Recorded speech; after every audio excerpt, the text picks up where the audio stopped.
Did you know that, on average, solar power plants only operate at about 20 to 25% of their maximum capacity?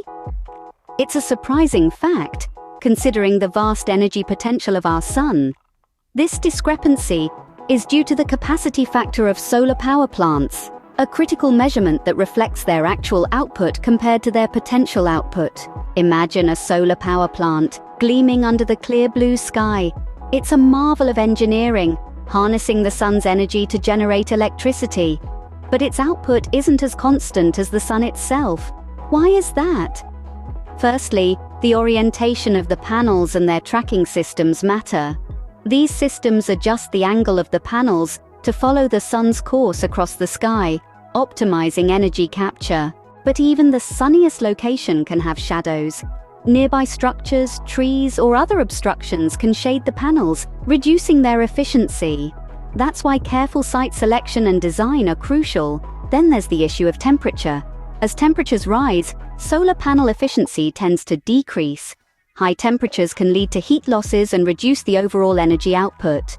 Therefore, cooling systems or technologies less sensitive to temperature variations are considered. And let's not forget about dust and dirt.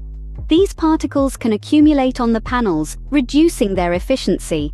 Therefore, regular cleaning or self-cleaning technologies are necessary to maintain optimal performance. Over time, solar panels may experience degradation, resulting in a gradual decline in efficiency. This degradation rate is factored into long-term capacity factor estimates. Moreover, grid constraints and curtailment can affect the capacity factor.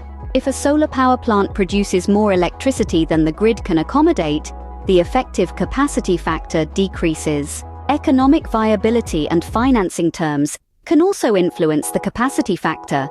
Financial incentives, tax credits, and access to affordable financing can impact project design and implementation, potentially enhancing the capacity factor. Local regulations and permitting requirements can also influence the design and implementation of solar projects.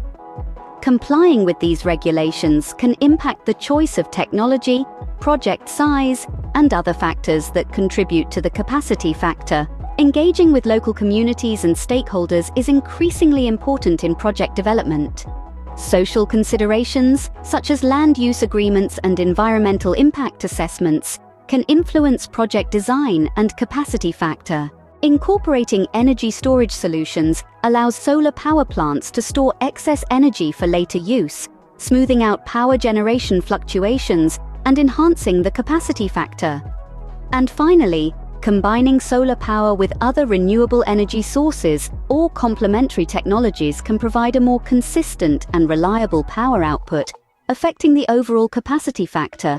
In essence, estimating the capacity factor of a solar power plant involves considering a multitude of factors. It's a complex process that requires site-specific assessments and careful planning, but it's also an exciting field that's constantly evolving. So, why not delve deeper into the world of solar power plants and their capacity factors? The sun might not be the limit after all.